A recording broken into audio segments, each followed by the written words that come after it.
Hello à tous. Quand on parle de tests, en cycle en V, on comprend tout de suite de quoi on parle, parce qu'on a la partie spec, dev, et on fait les tests derrière. Mais quand on est dans un contexte agile, on a un peu plus de mal à se rendre compte où est-ce qu'on place les tests là-dedans, et on n'en parle pas assez. C'est pourquoi on voulait vous faire un peu un retour d'expérience sur les différentes missions en fait, sur lesquelles on a travaillé, et vous dire comment on a fait les tests, nous. On allie les tests à l'agilité. Le test grand oublié de l'agilité. Donc bien entendu, on est à Agile Grenoble, il y a des sponsors, on les remercie de participer au fait que cet événement soit possible. Donc de nombreux sponsors. Et aujourd'hui, on est là, on a aussi une certaine forme de sponsoring. Alors moi, je viens à mon titre individuel. Moi, c'est Julien Lenormand et je suis développeur. Et moi, c'est Eric Papazian et je viens grâce à Kaizen Solutions, qui est une ESN grenobloise. Ça va faire 4 ans que je travaille pour eux maintenant. Et si jamais ça vous intéresse, on recrute. On est présent à Grenoble, Lyon, Toulouse, Paris. On y va ? Vas-y. Donc, comme on l'a dit, nous, ce qu'on voudrait vous proposer aujourd'hui, c'est de repenser un peu le test, justement aux aspects un peu oubliés du test. Alors, pas forcément historiques, mais plutôt qu'on n'a pas forcément en vision.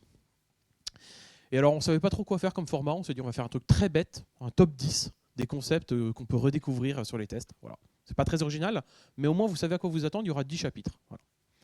Premier chapitre. Comment faire du test comment faire du code testable. Comment faire du code testable. Je vais vous raconter une petite anecdote. Alors, c'était la première fois qu'on a travaillé ensemble. J'étais sur un projet où j'étais plus intégrateur et testeur d'une solution, et Julien s'occupait en fait du développement logiciel dessus. Et alors c'était un peu un POC, donc on n'avait pas tout qui était livré. Lui, il travaillait de manière agile, et moi j'avais plus des chefs qui voyaient vraiment la vision en V, et on disait on teste pas tant qu'on n'a pas été livré. Sauf que moi je me suis dit en fait on veut quand même faire des tests auto, donc je vais aller discuter avec Julien pour voir comment on peut faire, comment on peut justement tester ça, parce que je prenais leur logiciel, je le lançais, et comme c'était une architecture microservice, il y avait un service, je n'avais aucune information sur ce qui se passait en fait, j'avais aucun log, je ne savais même pas s'il était démarré. Et du coup je vais lui voir, je fais mais comment moi j'écris un test automatique si je vois rien en fait. Ouais. Effectivement, moi, on m'avait donné comme mission d'implémenter des requirements. Donc moi, j'avais une spécification qui répondait à un besoin métier, mais je n'avais pas de spécification sur comment répondre à un besoin de test. Et le problème, c'est qu'on était sur un système microservice relativement complexe, avec beaucoup de points d'entrée, de choses comme ça, et on voulait qu'il soit très cybersécurisé. Donc on a mis justement beaucoup de blocage, on a vraiment limité les choses qu'on exposait, on produisait le moins de données, même en interne, de logs et des choses comme ça, pour avoir le minimum possible, justement pour être très résilient aux attaques. Mais du coup, nos collègues qui, d'une certaine façon, ça ressemblait à une attaque, ils envoyaient des données, ils voulaient regarder ce qu'il y avait à l'intérieur, ils ne pouvaient pas. Et en fait, parce qu'on n'avait pas comme requirements, nous, côté développement, de penser la testabilité, de permettre qu'il y ait des petites soupapes, des ouvertures, qui permettent d'injecter du contrôle, de regarder un peu ce qui se passe à l'intérieur, pourquoi pas de bricoler. Nous, on avait fait en sorte que ce soit très rigide, alors qu'il y avait besoin d'un peu plus de souplesse. Et donc, il y a vraiment besoin en fait, de ce côté, de penser la testabilité, sinon au niveau de l'architecture, ça ne sera pas possible.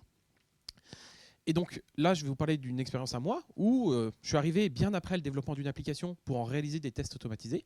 Et où là, alors c'est pas une image exacte, mais dans l'idée c'était un peu ça. L'application c'était vraiment une grosse image avec plein de boutons, plein d'informations dessus, mais tout en visuel, en couleur, en ligne. Et du coup, ça à tester automatisé, je ne sais pas si ça vous parle, mais comment est-ce qu'on fait pour naviguer dans une image ? C'est très compliqué, parce qu'en tant qu'humain, on voit, on arrive à discerner les textes, les boutons, les couleurs, les relations qu'il y a. Je veux prendre le truc qui est à peu près à la même hauteur, mais pour un ordinateur, c'est extrêmement compliqué. L'application était très bien conçue pour des humains, mais absolument pas conçue pour des ordinateurs qui voudraient les tester. Donc ça, en termes de tests, on était extrêmement limités, et ça a rendu presque impossible toute automatisation de tests sur cette application. Donc là, c'est parce que ce n'était pas pensé comme un besoin, donc ça n'a pas du tout été pris en compte. Et en fait, la testabilité, c'est vraiment une feature. Oh, il y a un écran. Dans le sens où, pour une autre application, c'était très compliqué de savoir ce qu'elle faisait parce qu'elle faisait beaucoup de choses, elle dialoguait beaucoup avec un serveur. Le serveur n'était pas tout à fait fiable. Donc en fait, il y avait souvent besoin de tester ce qui se passait et de débugger ce qui se passait. Et du coup, moi, je me suis retrouvé à implémenter un pattern qui était avoir un journal de bord, en fait. L'application, même un peu plus fort que du log, elle traçait vraiment toutes les requêtes qu'elle allait envoyer au serveur, toutes les réponses qu'elle avait, et du coup, en fonction de ces réponses, les données qu'elle en traitait, les décisions qu'elle allait prendre, et du coup, en fait, on pouvait vraiment reconstituer tout le journal de navigation de l'exécution de l'application. Pourquoi est-ce qu'elle avait fait ces décisions-là, et comprendre, on s'est trompé sur telle condition, ou alors le serveur nous a pas du tout répondu ce qu'on pensait. Et là, on avait déjà quelque chose de très bien pour tester, mais en fait, c'était super bien aussi pour débugger en prod. C'est-à-dire que j'ai activé cette feature en prod. Quand il y avait un plantage en prod, on avait un rapport immédiatement, et c'était vraiment très pratique. Et ça permettait vraiment de comprendre quelles étaient les erreurs, quels étaient ceux sur quoi on s'était trompé. Donc là, c'était le test, même pensé au niveau d'architecture, et de le penser en termes de feature. Et c'est là que je voudrais vous amener, c'est qu'en fait, la testabilité, c'est pas juste écrire des tests, c'est quelque chose qu'il faut vraiment architecturer, prévoir. Donc là, vous voyez peut-être 2 images, et vous dites, rien à voir avec ces 2 images, et rien à voir avec le test. Oui, mais non. Dans le sens où ce que vous voyez peut-être pas, ce que vous voyez peut-être pas, mais que vos yeux voient, c'est qu'il y a des lignes sur ces images. Alors, ici, on voit vraiment une frontière entre 2 parties, et pareil, sur un morceau de jean, on voit des coutures. Si ça vous parle en termes d'architecture, c'est en fait des frontières entre différents domaines, entre différents contextes, entre différentes responsabilités, entre différents niveaux de qualité. Et en fait, l'architecture, c'est vraiment d'arriver à voir ces coutures, comme dirait Michael Favers avec les Sims. C'est vraiment les coutures au niveau des contextes et de comment est-ce que la frontière entre les deux, justement, ça a une importance en termes d'architecture et une importance en termes de test. Parce que c'est là qu'on va vouloir mettre du pivot, ou mettre une soupape, ou remplacer l'un. Et en fait, c'est vraiment de discerner justement ces deux-là qui permettent de trouver comment est-ce qu'on va architecturer nos tests. Du coup, comme tout bon testeur qui se respecte, il faut des outils adaptés à notre travail. Sur la mission où je suis actuellement, c'est pour Schneider Electric, on fabrique les bornes de recharge pour les véhicules électriques. Et quand je suis arrivé, on n'avait même pas une borne pour une personne. C'est-à-dire qu'on faisait un développement où on faisait un test et on ne pouvait même pas aller le tester directement après. Donc ça, c'est très vite embêtant. Avec le temps, on a réussi à avoir plusieurs bornes par personne, ce qui permet justement de paralléliser les tests, d'en lancer plusieurs en même temps et de pouvoir avancer convenablement. Donc c'est super important, en tout cas si vous travaillez sur une solution qui nécessite du hardware, d'avoir le hardware en stock. Et il faut aussi toute une partie software. Donc ça, c'est tous les outils qui vont être du test management. Nous, on utilise donc Jira avec X-Ray ou pour faire donc des test plans qu'on va faire à chaque release. Mais ce qui est super important dans un contexte agile, c'est de pouvoir exécuter les tests régulièrement. Et ça, on les fait grâce à une CI/CD. On utilise GitHub Action, mais après, vous pouvez utiliser ce que vous voulez. Mais à chaque fois qu'on va lancer une nouvelle feature, on va la pousser en prod et il y aura des tests automatiques qui vont être lancés pour vérifier la non-régression. Et pareil, chaque nuit, on a tous nos tests qui tournent et qui valident que notre produit, on n'a rien cassé, que la qualité fonctionne, même si on développe des features assez régulièrement, vu qu'on travaille en agile. Et justement, en fait, le problème de ne pas avoir ce software pour faire les tests, moi, je l'ai vécu sur une mission où on devait tester le logiciel qu'on allait livrer sur des machines, mais on ne connaissait pas forcément la configuration de ces machines. Du coup, on a livré quand même. On a découvert qu'il y avait des bugs avec certaines versions des OS. Mais en fait, on n'avait pas d'OS dans cette version et c'était pas simple de se les procurer. Et même en se procurant ces OS, on n'avait pas forcément les machines sur lesquelles faire tourner ces OS. Et en fait, c'était vraiment cette limitation de ne pas avoir les environnements cibles qui empêchait de faire des tests qui allaient vérifier que ça allait bien fonctionner. Donc vraiment, les bugs sont très liés aux conditions dont on dispose pour pouvoir réaliser les tests. Parlons maintenant de fiabilité et de maintenabilité. Quand je suis arrivé, pareil, sur cette fameuse mission à Schneider, on avait donc pas mal de tests automatiques qui tournaient chaque nuit. Mais par contre, donc on en avait à peu près 500, mais on en avait entre 50 et 100 qui échouaient chaque nuit. C'est-à-dire qu'il fallait passer une journée à les analyser, comprendre pourquoi il y avait eu des erreurs et autres. Et souvent, c'était des problèmes d'infrastructure, c'était des problèmes de tests qui étaient écrits, mais d'une manière qui les rendait un peu flaky, c'est-à-dire qu'ils échouaient une fois sur 30, mais ce n'était pas vraiment dû au code. Et il y avait plein de soucis, on passait du temps à les analyser, et je me suis dit, mais en fait, ça sert à quoi d'écrire des tests si on ne peut même pas les lire et s'ils ne sont pas fiables, si on ne peut pas leur faire confiance. Donc avec une collègue, on a repris ce travail et on a amélioré tous les tests pour arriver à atteindre un certain niveau de confiance. On n'avait plus que quelques tests qui échouaient, mais après, bon, c'était toujours des coupures réseau ou autres qu'on ne pouvait pas forcément gérer. Mais ce qui nous permettait d'analyser en fait les résultats en 5 minutes le matin. Et ça m'est arrivé une fois qu'un collègue il fait une mise à jour, il push une nouvelle feature, et je vois qu'un test automatique pète. Je lui dis tiens, c'est bizarre, regarde, il y a tel test qui est cassé. Hier ça marchait. Il me dit ah oui, ben mince, j'ai une erreur. Et en 30 minutes, il avait fait un correctif et c'était terminé. Et on n'a pas eu besoin de se dire bah tiens, on va attendre la fin du sprint, qu'on va livrer telle version à l'équipe de QA qui va potentiellement trouver le bug. Et je vous passe tout le reste de la chaîne. Mais le temps d'aller corriger ce bug, on aurait perdu tellement de temps. Et ça, c'est juste grâce en fait, au fait d'avoir des tests fiables et à les regarder, on a pu corriger ça assez rapidement. Et une deuxième partie aussi, c'est les tests Flaky. On a un outil, une sorte d'historique des tests qui nous permet en fait chaque nuit de vérifier les résultats de l'exécution. Et c'est super pratique pour détecter des pannes comme ça, parce qu'en général, on va avoir un test qui est vert, vert, vert, vert tout le long. Et à partir d'un jour, hop, il passe tout le temps rouge. Et ben, tu sais qu'à partir de cette date, il y a eu un changement et ça te permet de assez facilement en fait, trouver d'où vient le souci. Visuellement, on voit les patterns. C'est ça, visuellement, tu vois les patterns. Si tu vois que c'est tout le temps rouge, c'est pas ouf. Mais l'avantage, c'est que tu sais que si tu le lances, tu vas pouvoir détecter un souci, tu vas pouvoir corriger le souci rapidement. Le plus chiant, c'est quand il est vert 99% du temps, parce que là, il faut trouver pourquoi ça plante une fois, quoi. Les tests, c'est vraiment important de les faire tout le temps, tous et très fréquemment. Et là, vraiment, en fait, je voudrais insister sur le fait que le test, c'est un besoin. J'en ai déjà un peu parlé du côté, le test, c'est un besoin technique. Mais en fait, quand on arrive sur l'implémentation d'une feature, j'écris mon code, nanana, je teste manuellement que ça marche, ça me semble OK. Je me dis, bon, allez, on va faire un peu de zèle, on va faire un test automatisé pour garantir ça. Et là, je me rends compte que c'est pas simple.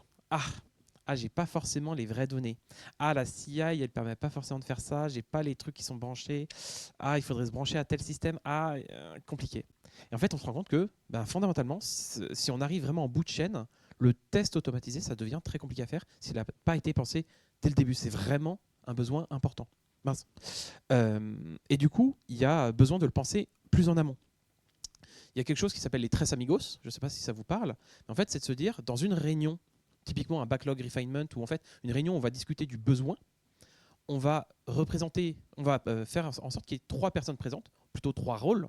C'est le rôle du product owner, le représentant du besoin métier, l'équipe de réalisation, typiquement des devs, et une 3e partie qui va être le rôle du QA, qualité, test, mettez le chapeau que vous voulez. Mais en fait, c'est vraiment d'avoir ces 3 parties. Et autant on sait bien que côté métier, ça va beaucoup parler métier, côté dev, ça va beaucoup parler dev. Et il y a besoin d'un peu des deux pour équilibrer les deux, besoin de considération métier pour donner un peu de sens et de priorisation au business et inversement. Mais il y a aussi besoin de ce côté qualité, parce que si on ne pense pas à la qualité dès le début, ça va être un problème plus tard et plus compliqué à régler. Donc ça, c'est les 3 amigos. S'assurer qu'on ait vraiment ces 3 visions en réunion. Et un moyen en fait de s'assurer de ça, c'est de faire des réunions du style example mapping. C'est assez simple en fait. Il suffit d'avoir une feature que votre PO a envie d'implémenter. En général, on peut utiliser soit des post-it, soit des outils en ligne pour le faire. Mais l'idée, c'est d'avoir un post-it en général jaune où on va marquer la feature dessus. Le PO va en général décrire des requirements, des specs pour dire qu'est-ce qui va garantir comment il veut que la fonctionnalité marche. Et comme on est dans une réunion avec le PO, le développeur et le QA, ils vont en fait ensemble réfléchir à des exemples d'utilisation de la feature. Et le fait d'avoir les 3 personnes, alors le PO il a sa vision du client qui a son besoin, le développeur, il va déjà penser à son implémentation et se dire comment je vais implémenter ça. Ok, je vois, qu'est-ce qui se passe dans tel cas, dans ce if, à la dernière itération de ma boucle ou autre. Et le testeur qui est habitué, lui, à vraiment trouver les pires cas d'utilisation des features, il va aussi avoir une autre vision et décrire encore d'autres exemples de scénarios. Et on va se retrouver donc avec un certain nombre d'exemples d'utilisation de cette feature. Et dès qu'une personne coince, on va pouvoir mettre des post-it questions. Et l'avantage de ça, c'est, imaginons le testeur a pensé à un cas qui n'était pas défini, qui n'est pas clair dans la feature et dans les spécifications. On est dans une réunion, dans la même pièce, il y a le PO qui est juste en face, il pose la question, soit il répond directement, soit il reviendra lors de la prochaine réunion pour en parler, pour donner le besoin client s'il ne le connaissait pas, pour l'identifier et lui donner la réponse. Et au fur et à mesure, on avance comme ça jusqu'à ce qu'on enlève toutes les post-it rouges où on aura en fait plus de questions, ça sera clair. Et on se retrouvera donc avec une feature, tous les requirements qui sont clairs et un certain nombre d'exemples. Et les exemples, c'est vachement pratique parce que des fois, c'est pas très évident comment est-ce qu'on fait pour valider les requirements et de tout s'y penser. Là, on l'a fait en réunion. Mais ça tombe bien, on peut s'en servir pour faire du Behavior Driven Development. Alors, c'est pas un nom très simple à dire, donc je vais dire BDD. Et du coup, le BDD, je ne sais pas si vous connaissez, mais en fait, c'est de se dire, là, moi, j'ai des exemples. Je vais utiliser ces exemples et je vais coder des cas de test basés sur ces exemples. Je vais juste les prendre et je les convertis en cas de test automatisé. Donc, c'est ce qu'on appelle le Behavior Driven Development. Alors, il y a une notion de le faire avant, des choses comme ça. Dans les faits, en fait, ça va ressembler un peu à ça. Alors, c'est pas très grand, mais c'est de dire, je vais avoir une feature et dedans, je vais décrire mes scénarios. Et mes scénarios, ça va être une suite d'étapes. Et en fait, c'est vraiment ce qu'on a décrit avant. C'est voici mon état initial. Voici les actions que je vais faire pour modifier mon système et je m'assure à la fin que j'ai bien le bon résultat. Et donc là, ça ressemble un peu à du test, ça ressemble un peu à du code. Alors il se trouve que c'est du code, c'est quelque chose qu'on peut mettre dans un IDE, qu'on peut committer sur Git, qu'on peut mettre sur des pull requests. Donc c'est un artefact vraiment traité comme du code. Donc ça plaît bien aux développeurs en général. Mais il y a aussi le côté très intéressant c'est rédigé en langage plutôt humain. Ça peut même être rédigé par des vrais humains, c'est-à-dire pas des devs. Mais typiquement, les gens du métier qui n'ont pas forcément ni les compétences ni l'envie d'écrire du code, et ben là, on est au niveau métier, c'est quelque chose qu'un PO ou business analyst ou peu importe peut rédiger. Et surtout, si le test échoue, le PO, le business analyst, peu importe, peut comprendre qu'est-ce qui ne marche pas en termes de feature et prendre des décisions par rapport à ça. Donc c'est vraiment en fait un point de jonction entre les développeurs qui vont vouloir quelque chose un peu code et le métier qui a besoin de quelque chose plutôt humain. Et c'est vraiment un peu la jonction entre les deux. Voilà. Donc ça peut être vachement pratique justement en termes d'automatisation de test. Donc là, on vous a parlé de plein de scénarios où les gens travaillent ensemble, discutent, sont productifs. Et c'est pour ça que je voudrais vous mettre en garde contre le danger de la loi de Conway. Alors, si vous ne connaissez pas la loi de Conway, c'est extrêmement simple. C'est-à-dire qu'une organisation va créer des systèmes dont le design ressemble au design de ses structures de communication. Voilà, je pense que tout le monde a compris. Pour l'expliquer avec un exemple, ça marche beaucoup mieux. Si vous avez une équipe front-end, une équipe back-end et une équipe base de données, et que vous leur demandez de faire une application, vous allez sûrement vous retrouver avec, comme en production, un front-end, un back-end et une base de données. Parce que les équipes sont déjà organisées comme ça, elles ont déjà l'habitude de travailler comme ça, du coup elles vont produire des choses qui ressemblent. Et en fait, parce que vous avez des équipes organisées comme ça, vous aurez des produits organisés comme ça. C'est à peu près ça la loi de Conway. Mais ça veut dire que ce n'est pas forcément ce qu'on voudrait. On ne veut pas forcément un front-end ou un back-end ou une base de données. En fait, c'est un choix par défaut, mais ce n'est pas forcément le bon. Et surtout, ça a souvent l'inconvénient de déresponsabiliser les personnes, de dire « Ah bah, c'est pas mon problème, c'est le back-end. » Ou alors « c'est des gens de la base de données, on leur envoie nos merdes, ils se démerdent. » Voilà. Le problème, c'est que du coup, on pense en termes d'équipe et non pas en termes de responsabilité. Voilà. Et c'est pour ça qu'on peut privilégier plutôt... Alors là, je vous ai mis l'image d'un beau tableau Jira avec plein de colonnes, avec plein d'équipes différentes. Au contraire, on pourrait se dire, on veut travailler, au lieu d'être en vertical, plutôt en horizontal, de se dire, je vais avoir des feature teams, et vraiment d'aligner tout le monde pour avancer. Et donc de casser en fait les équipes, non pas en termes de rôle, mais en termes de responsabilité. Donc ça, c'est la loi de Conway. Et quelque chose qui est très important, alors je ne sais pas si vous connaissez pas de bras, pas de chocolat, mais en fait, c'est souvent, on va se dire, alors tout le monde est content, tout le monde discute en réunion, on a des super requirements, on veut faire du BDD et tout, Mais en fait, on n'a pas le temps. En fait, on n'a pas les outils. En fait, on n'a même pas le support de notre hiérarchie pour mettre en place ça. Bah oui, si on n'a pas les moyens de réaliser nos ambitions, on ne va pas réaliser nos ambitions. Et c'est vraiment ce côté un peu déresponsabilisant de dire, si on n'est pas supporté dans le fait d'entreprendre une démarche d'automatisation de tests ou de maintenir des tests, on parlait tout à l'heure de l'importance, effectivement, ça ne va pas marcher. Et c'est vraiment important de savoir que des fois, si on n'a pas les moyens, on ne pourra que échouer. Voilà. Pour info, les slides sont disponibles à la fin. Pour continuer, donc, on s'est dit, tout est parfait, on va penser à tous les scénarios, on va faire des super features, on va mettre des tests automatisés dessus. Aucune chance que ça plante. Malheureusement, ça plante toujours. Voilà. Je ne sais pas si vous avez entendu parler de Cloudflare hier, qui a eu un petit bug, alors que c'était codé en Rust. Mais ça n'empêche pas d'envoyer des défauts en production.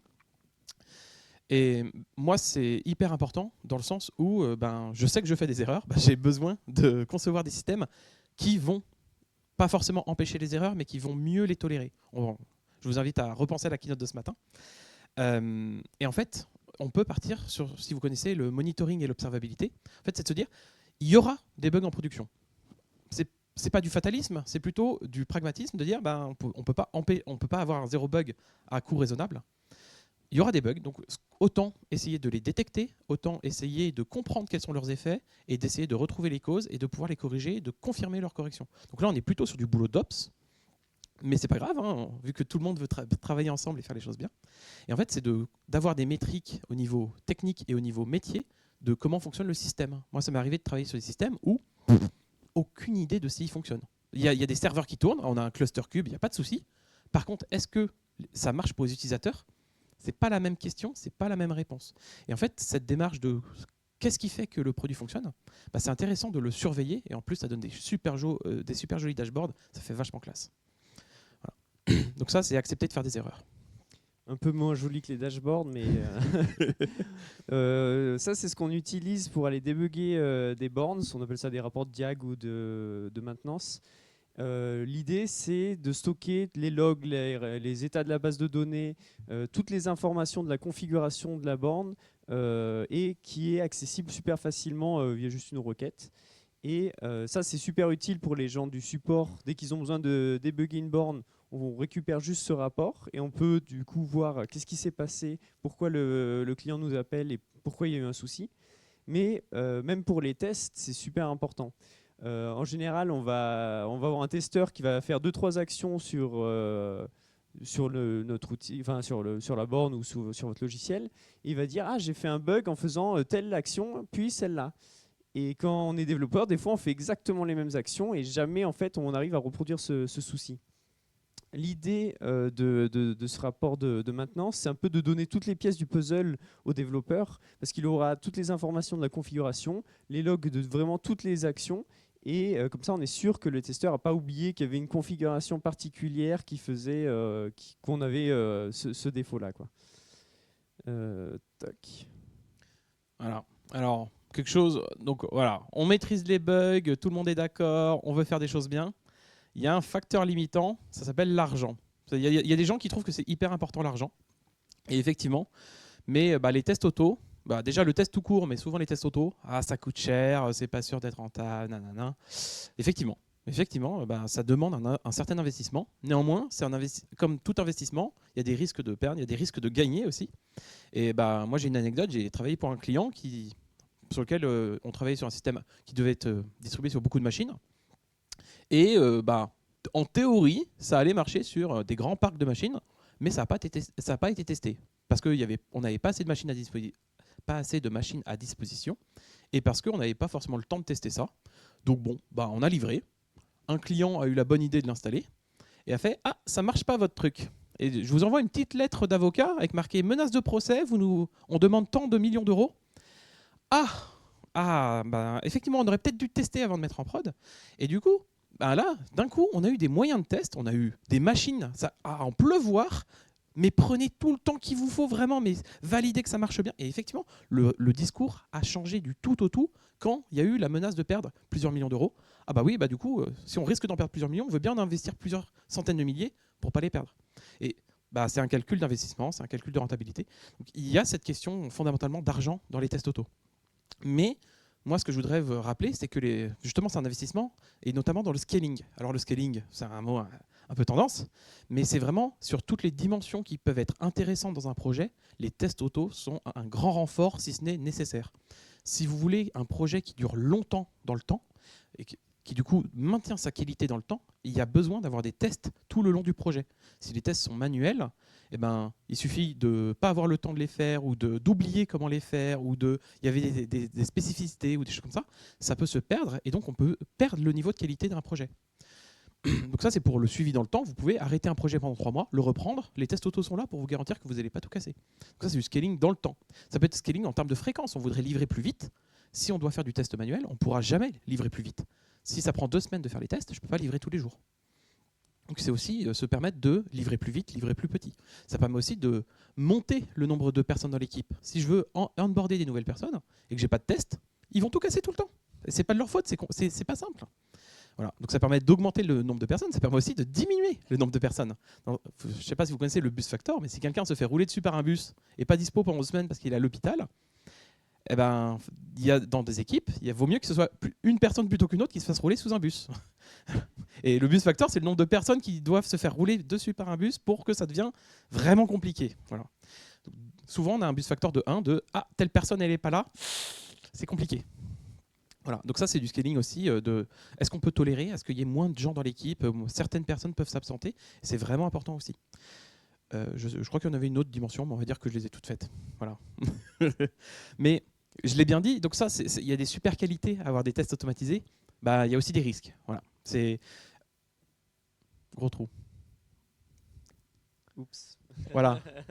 Non, mais oui, les tests automatisés, c'est un investissement. Et en fait, des tests automatisés mal faits, ça peut coûter cher sans rien rapporter. Et c'est pour ça que c'est très important de comment est-ce qu'on va faire notre démarche d'automatisation de tests, parce que c'est un investissement. Tout investissement comporte des risques. Voilà. Alors, je ne sais plus du tout ce que je vais dire sur cette slide, je suis désolé. Voilà, pas de problème. On posera des questions à la fin. Oui. Vous poserez des questions là. Oh, moi aussi, j'ai des questions pour eux. Oui. Ah oui, ok. Là, je vais vous donner un autre exemple de ce qui peut arriver en fait si on néglige un peu les tests, quoi. Le risque en fait, si on n'investit pas, c'est que on a des résultats qui sont assez corrects, mais avec le temps, il y a dégradation, et on retourne en fait dans ces états qui sont en fait nuls, et du coup nos tests ne servent à rien, quoi. Ce que je vous disais tout à l'heure, c'est que si on a une centaine de tests qui échouent sur les 500 qu'on a, ça ne sert pas à grand chose. Donc c'est vraiment en fait l'idée qu'il faut toujours investir dans les tests, mais c'est continu. J'avais un PO une fois qui nous dit mais le sprint dernier vous avez travaillé sur les tests, pourquoi maintenant il faut qu'on continue à investir du temps dessus? Si la CI elle est verte, normalement ça reste vert tout le long, quoi. Et c'est compréhensible qu'on n'a pas envie d'investir de l'argent dedans à l'infini, parce qu'on se dit mais on voit pas, en fait on voit pas la nouvelle feature, on voit pas le gain. En tout cas du côté du client, en tant que développeur, on le voit carrément. Et donc voilà, c'est ça. Il faut toujours mettre un peu d'argent dedans pour avoir des outils qui soient utiles. Sinon, en fait, il vaut mieux les balancer. Voilà. J'ai retrouvé ce que je voulais dire. Merci l'image avec les serpents. En fait, le risque, c'est aussi que ne pas automatiser, c'est aussi un risque. Parce que j'ai parlé du scaling, c'est du coup accepter le risque qu'une personne n'est pas là, ça bloque la production. Ou on perd énormément en qualité, ou on perd en vitesse et des choses comme ça. Il y a aussi le côté ne pas automatiser aujourd'hui. En fait, ça va encourager le système à ne pas être automatisé. On parlait au tout début de code testable, d'architecture testable. En fait, c'est une boucle de feedback. En agilité, on aime bien le feedback. Et en fait, si aujourd'hui, je n'automatise pas mes tests, je ne vais pas me rendre compte que mon code est peu testable, mon architecture est peu testable. Donc, je vais pas automatiser aujourd'hui parce que c'est compliqué. Demain, je vais refaire du code. Je vais refaire du code peu testable dans une architecture peu testable. Et en fait, c'est une pente glissante, d'où les petits serpents. Des fois, ça monte, des fois, ça descend. Et en fait, c'est vraiment le côté risque de ne pas automatiser aussi, qui est, on s'enferme dans une situation où ça devient de plus en plus cher d'automatiser et on risque d'arriver à un moment où ce ne sera même plus jamais rentable d'automatiser. Plus on arrive tard dans le projet, dans un projet qui est mal conçu pour. Voilà. Les différents niveaux de test. Je pense que la plupart d'entre vous doivent sûrement connaître un peu ce qu'on appelle la pyramide de test. C'est en général, on a beaucoup de tests unitaires parce qu'ils sont assez peu coûteux, rapides à exécuter. Et on va voir tout en haut de la pyramide les tests end-to-end qui sont eux plus longs à écrire, qui nécessitent du matériel, qui nécessitent du temps. Euh, mais il peut arriver qu'en fait on se retrouve avec des pyramides un peu inversées. Si on a une architecture qui n'a pas été pensée pour être testée unitairement, et par contre on arrive à faire des tests end-to-end très bien, et ben on va se retrouver à faire très peu de tests unitaires et beaucoup de tests end-to-end. Et ça peut arriver. Et du coup, au lieu de, enfin, si on fait du développement ou si on fait des tests, au lieu de trouver de pouvoir exécuter notre code en 30 secondes, ça va peut-être prendre 5 minutes. Et on se dit, wow, c'est que 5 minutes. Mais répéter en fait à longueur de journée pour aller débugger des soucis, ça ajoute un gros coût de développement. Et encore pire si on n'a pas de test, parce que là, il faut les faire à la main. Et déjà, alors si on se plante dans l'exécution au bout de 5 minutes, ça veut dire qu'il faut qu'on recommence. Donc on en a pour 10. Enfin, ça explose assez vite. Donc il faut faire des tests. Oui. Mais, Voilà. Mais la pyramide, ça reste le format par défaut, dans le sens où souvent on a des formes de pyramide parce qu'on veut une grosse boucle de feedback très rapide, très intense là où elle coûte pas cher. Et ensuite, plus on monte dans les étages, plus la boucle de feedback est lente. Donc c'est vraiment une question de boucle de feedback. Mais des fois, c'est pas forcément pertinent d'avoir une pyramide. Ça peut être pour de bonnes raisons. Je reprends mon exemple de microservice du début, où en fait on avait un certain microservice qui était très complexe, où il y avait vraiment de la criticité et des choses vraiment compliquées dedans. Donc ça, on a vraiment voulu mettre des tests unitaires à l'intérieur, et même des tests de composants, et vraiment le blinder. Par contre, les autres microservices à côté, c'était pas trop grave, donc on n'a pas mis trop d'efforts. Et du coup, en fait, on n'avait pas tant de tests unitaires, pas tant de tests au niveau composant. Par contre, on voulait vraiment valider nos scénarios à travers tous les microservices. Donc là, par contre, des tests de scénarios, on avait pas mal. Et après, on avait même les tests hardware, où là, nous, on peut faire. Déjà, c'était pas simple de s'assurer que le logiciel fonctionnait, mais ensuite que le logiciel s'intègre bien avec le hardware, l'électricité, la pneumatique, tout ça. C'était encore plus crucial pour le produit. Et du coup, on avait encore plus de tests à ce niveau-là. Donc, c'est une pyramide inversée, c'est pas forcément un mauvais signe, ça peut être le signe de finalement c'est un peu comme ça que le système a été conçu, c'est peut-être pas une mauvaise idée. Voilà. C'est pour dire la pyramide c'est plus une valeur par défaut qu'une bonne valeur. allez, chapitre 8, la confiance d'aller vite. Sur des nouveaux développements que j'ai dû faire, j'ai dû aller toucher à une machine d'état qui est assez horrible. Et en gros, on a à peu près 10 fois ça dans le code. C'est-à-dire qu'on change un état ou une transition et ça peut complètement casser notre système. Comme c'est pas moi qui l'ai conçu, que je suis arrivé sur un projet en fait qui historiquement avait été conçu comme ça. Même les personnes dans l'équipe personne ne maîtrisait vraiment la complexité du développement qui avait été fait. Et il fallait par contre y toucher pour implémenter les nouvelles features. Et tout le monde sait que dès qu'on touche à ça, c'est énormément de développement parce que tu peux vraiment tout casser. Mais le fait d'avoir en fait les tests automatiques derrière en filet de sauvetage, en fait, ça te permet d'aller plus vite dans ton développement parce que dès que tu vas aller changer une transition, tu vas pouvoir exécuter tes tests, tu vas voir qu'ils vont en fait échouer. Et tu vas pouvoir retracer ça à des specs ou autres et comprendre pourquoi ça a été développé comme ça. Et donc tu sais quand tu as fait un changement qui n'aurait pas dû avoir lieu. Et donc comme ça, grâce à ça, j'ai pu en fait implémenter des nouvelles features en se disant ok, je suis confiant que j'ai rien cassé du fonctionnement précédent. Et en même temps, j'ai pas eu besoin de creuser en fait toute la complexité du produit parce que juste ça m'aurait pris au moins 1 an. Je crois que tu avais encore un truc à dire. Ouais. Peut-être pas. Ouais. T'as oublié? Ouais. Le stress, c'est ouf.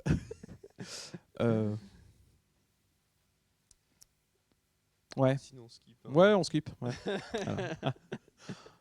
Apprendre. Allez, apprendre.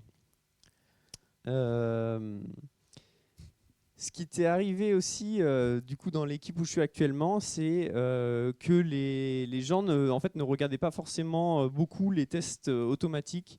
Ils étaient plus sur les tests unitaires qu'ils regardaient assez régulièrement. Mais après, c'était une équipe qui était un peu une fusion d'équipes de dev et d'équipes de testeurs. En fait, on voulait faire plus que des personnes qui étaient dev et testeurs en même temps. Donc, on faisait des tests automatiques end-to-end. Et en même temps on faisait le développement. Et en fait, en leur montrant l'importance des tests end-to-end, justement en les aidant à réparer leurs tests auto qui tournaient chaque nuit, leur montrer à quel point ça pouvait les aider à débugger assez facilement, les gens ont pris un peu enfin, conscience de l'impact et de l'utilité de faire ces tests. Et pour faciliter même ça, ce qu'on s'est amusé à faire, c'est que comme tous les matins, il fallait qu'une personne regarde pour s'assurer qu'il n'y avait pas de régression. On pouvait même faire tourner le rôle chaque semaine. On avait un autre responsable. Du coup, tout le monde était responsabilisé parce qu'en fait, tout le monde devait en fait mettre ses mains dans le test. C'était plus je suis développeur, je casse des trucs, mais c'est pas mon problème. Et le fait d'avoir fait ça, maintenant, en fait, on a une équipe qui a appris l'intérêt des tests et tout le monde fait super attention à ça. Et ce qui n'était pas le cas avant. Et du coup, ouais, c'est très important d'apprendre le rôle des tests. Et j'irai même un peu plus loin, c'est d'apprendre à apprendre. Donc là, il y a une image de Dora l'exploratrice, mais c'est juste pour faire une blague sur Dora. Si vous ne connaissez pas Dora, peut-être que Accelerate, ça vous parle. Accelerate, c'est un bouquin qui est sorti en 2015 par le Dora Group, c'est DevOps and Research Assessment. En fait, c'est des gens qui se sont posés la question de qu'est-ce qui fait que des équipes sont plus efficaces que d'autres.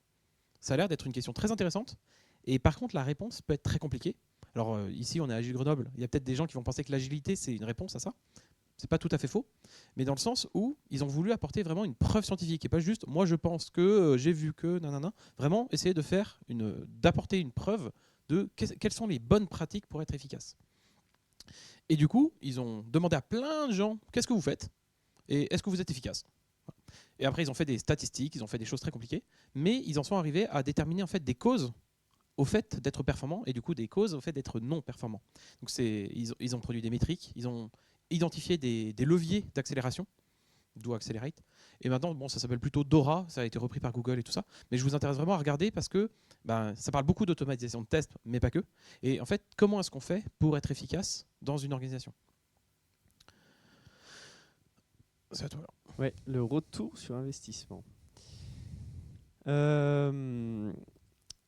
Comme je vous disais, j'avais un PO qui doutait en fait de l'investissement des tests et en fait il y a toujours une part de vérité là-dedans, c'est qu'il y a des gens qui vont vouloir faire trop de tests automatiques, mais ça sert à rien de passer une semaine à essayer d'automatiser un test qui prend une minute à être lancé.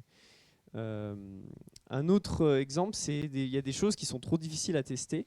Par exemple, sur notre produit, on veut faire des tests de pénétration cyber pour vérifier qu'on est robuste à des potentiels attaquants. Et ça, on n'a pas forcément toutes les connaissances dans le projet. Et j'imagine qu'il y a beaucoup de développeurs qui n'ont pas ces connaissances-là. Donc c'est utile d'avoir d'autres personnes qui vont aller tester le produit à votre place. Donc nous, on a des équipes de pen testeurs dédiées en fait, auxquelles en fait, on va envoyer le produit et elles vont s'occuper de faire les tests à notre place. Et un autre secteur qui peut être par exemple compliqué à tester, c'est tout ce qui est de l'UI. Je parlais tout à l'heure par exemple de l'image qui était difficile à tester, mais juste vérifier que les boutons sont bien de la bonne forme et au bon endroit, et que le texte est bien lisible, et qu'il y a des contrastes avec les images. Et en fait, il y a beaucoup de choses en termes d'UI qui ne sont pas si simples à tester. Alors on commence à avoir quelques outils, et notamment il y a une réglementation européenne, le RGA, qui commence à forcer ça dans les organisations publiques et maintenant privées. Donc ça commence à émerger. Pour du web, on a quelques outils. Pour d'autres situations, c'est un peu plus compliqué, mais ça reste encore un peu les débuts. Et pour l'UX, pour l'expérience utilisateur, là, c'est vraiment très compliqué. Et aujourd'hui, je ne connais pas de façon de tester de façon automatique de l'UX, à part de prendre des gens qui sont spécialistes en UX, des utilisateurs, et de les enfermer dans des salles et de leur dire mais bossez pendant plusieurs heures et faites-moi un rapport, on va l'analyser et tout ça. Et c'est quelque chose de encore aujourd'hui assez compliqué. Et des fois, on se dit juste tant pis. Moi, ça m'était arrivé sur un projet en fait, où on avait 6 mois pour partir, en fait, d'écrire un cahier des charges pour s'assurer du besoin du client jusqu'au fait de le mettre en prod. Et c'était pareil, une application web, et on s'était dit, mais est-ce qu'on automatise des tests, sachant que on n'est pas exactement sûr de à quoi vont ressembler les écrans, donc il y aura sûrement des changements, c'est-à-dire qu'il faut changer les tests automatiques et autres. Et sur une période de 6 mois, sachant qu'il faut faire le développement à côté et tout le reste, on s'est dit, bon, tant pis, on va le faire à la main. Voilà. Et j'ai une anecdote un peu pareille. Je suis arrivé sur une application qui avait foncièrement besoin d'accélérer en termes de vitesse de développement et de livraison. Moi, j'étais vraiment impatient de mettre des tests automatisés dessus. Et ben, le code n'était pas du tout prévu pour être testable et il n'y avait pas les requirements et tout ça. Donc, vraiment, j'ai fait, bon, bah, tant pis, on ne va pas automatiser. Là, le calcul n'est pas bon. Et par contre, on a retravaillé la façon de faire des tests manuels dessus. Parce que bah, les tests manuels ont de la valeur aussi. Mais bah, tant pis pour l'automatisation. Et des fois, on va faire le choix de rester en manuel. L'automatisation des tests, c'est bien pour tout ce qui est en fait des tests qu'on va répéter énormément de fois et qui n'ont pas forcément de plus-value. Mais pour moi, un testeur, c'est même plus que juste faire le même test 45 milliards de fois. Il y a tous les tests qu'on appelle exploratoires, en fait, où c'est des combinaisons qu'on n'a pas forcément pensées et sur des produits qui sont assez complexes. On a souvent des testeurs qui ont un peu en vision toutes les features qui ont été développées et ils vont avoir cette faculté à essayer de vraiment trouver la combinaison de configuration qui va pouvoir faire planter le système. Et ça, on n'y pense pas forcément quand on écrit les tests automatiques. Donc c'est bien en fait d'avoir des QA qui vont aller explorer le produit et essayer de le faire planter. Et bien sûr, une fois qu'ils ont trouvé le problème, on fait un fixe côté dev, on écrit le test auto qui va avec. Mais comme ça, en fait, le QA, lui, il n'a pas besoin de passer sa journée à répéter 15 fois le même test que tout marche bien, quoi. Et pour conclure, on a repris le manifeste agile et comme on voulait parler de tests plutôt que de développement, on s'est dit on va enlever la partie software development et on gribouille tout et on écrit testing dessus Voilà. et on regarde ce que ça donne. Donc le manifeste pour le test agile, eh ben, la première phrase, on trouve des nouvelles façons de tester justement du logiciel en le faisant en aidant les autres. Et en faisant ça, on s'est rendu compte de différentes valeurs, des individus et des interactions plutôt que des processus et des outils. On est d'accord. Des tests qui fonctionnent plutôt qu'un Jira beau et joli. Voilà. La collaboration entre le PO, le dev, le test, toutes ces équipes, plutôt que « ah, c'est pas mon problème, je passe la patate à mon voisin ». Et répondre aux changements plutôt que suivre des tests plans qui sont obsolètes. Et effectivement, on est d'accord, même s'il y a de la valeur dans les éléments de droite, on en trouve plus dans les éléments de gauche. Voilà. Quelques ressources pour aller plus loin. Genre, les slides sont disponibles, je peux les remontrer. Les crédits photos, hop, un tout doux qu'on n'a pas vu, et les QR codes. Voilà. On prend toutes vos questions dans le temps qui est à peine à partie.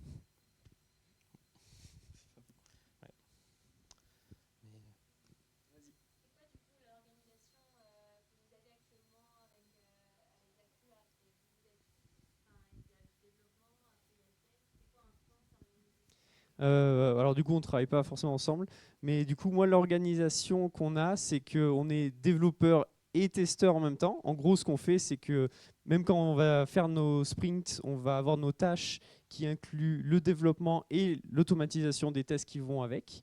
Et donc ça permet en fait de lancer donc les tests chaque nuit. Et derrière, on a on n'a qu'une personne qui est en QA du coup, mais qui elle va vraiment lancer des non-régressions complètes en fait dès qu'on veut faire une livraison à un client.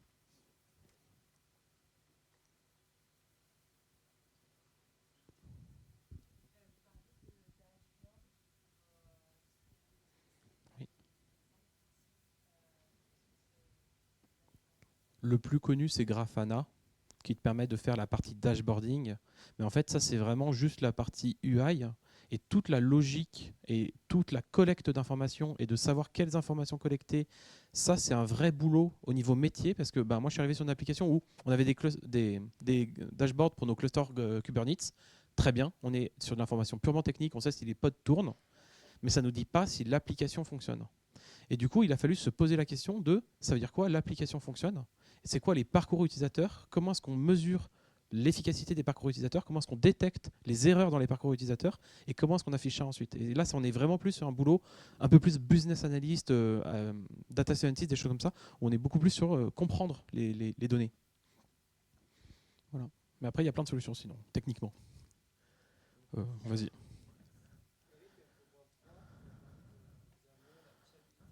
Ouais. Ouais, ouais. Du travail, du travail et du travail. En gros, on a intégré du coup cet outil qu'on disait, où on avait l'historique des tests, qu'on appelle Flaky, qui bagotent. De quoi? Alors nous c'est juste un truc open source. On utilise Robot Framework pour nos tests et si tu tapes RF historique ou un truc du genre sur internet tu trouveras. Après l'idée vraiment, on a même commencé avec un Excel pour te dire. C'est juste qu'après on l'a robustifié on va dire. Mais l'idée c'est vraiment de tracer en fait tes défauts, voir ceux qui reviennent souvent. Il y avait toute une partie qui était due à l'infrastructure et donc on a une équipe en fait qui est vraiment qui gère toute la partie infrastructure. On a toutes nos bornes en fait, on a des bancs de bornes sur lesquels on fait tourner nos tests. Et donc des fois c'est des problèmes plus d'infra, donc on va les voir en leur disant ce test il n'est pas passé parce que il y a sûrement un problème là-dessus et il débug. Les autres, c'est dans l'écriture du test où ils ont été. Des fois, tu mets juste des timers en disant tiens, j'attends 5 secondes et je prie que ça marche. Des fois, ça marche pas ouf. Donc, on attend vraiment qu'on reçoive bien le message ou autre. En fait, tu vois, il y a plein de leviers différents. Et après, faut prendre le temps d'analyser. Le temps. C'est ça. Il y avait une autre question, je crois.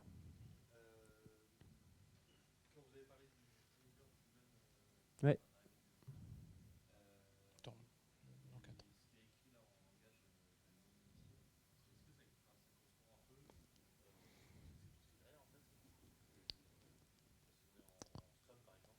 C'est le scénario qui permet de valider un aspect de ton critère d'acceptance. Ouais. C'est ce qu'on mettait juste avant. Je remets l'image là. Ouais. En bleu, tu as ton critère d'acceptance. Et en vert, tu as différentes facettes de comment tu le valides en fait.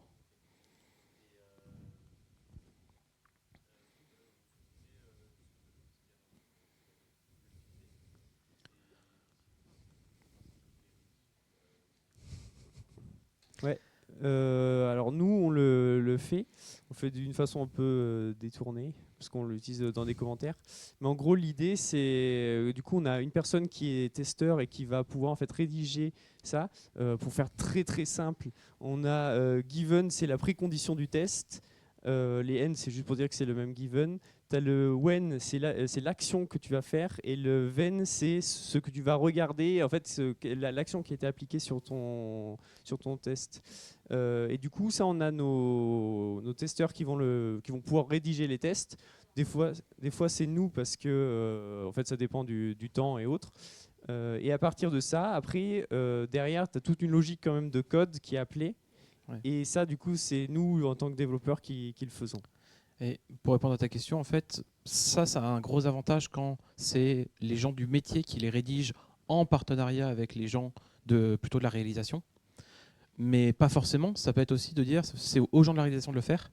Et ça les oblige d'une certaine façon à toujours aborder le point de vue métier, de se rappeler en fait, le BDD c'est un peu une surcouche du TDD, et c'est de se dire à quel besoin métier je me raccroche. Je ne fais pas du code pour du code, je fais du code pour cette feature, elle est écrite là et j'ai le scénario et tout ça. Mais du coup, ça dépend aussi de ton organisation d'équipe et c'est pas forcément la façon de faire préférée des devs. Donc voilà, moi j'ai vu des équipes où on demandait aux devs de faire ça, les devs n'étaient pas super contents parce que c'est plus pénible qu'un framework classique. Voilà, mais si tu arrives à embarquer les gens du métier dedans, c'est beaucoup mieux. Hein, on peut le faire en robot, en fait, tu as du Cucumber, du Gherkin, tous les jeux de mots à base de cornichons qui permettent de faire la traduction entre le langage humain et des appels de fonction. On va arrêter là parce qu'on a déjà débordé le temps, je pense. Mais on est ouvert à d'autres questions, là maintenant, dans la journée, ce midi, sur les réseaux. Merci. Merci.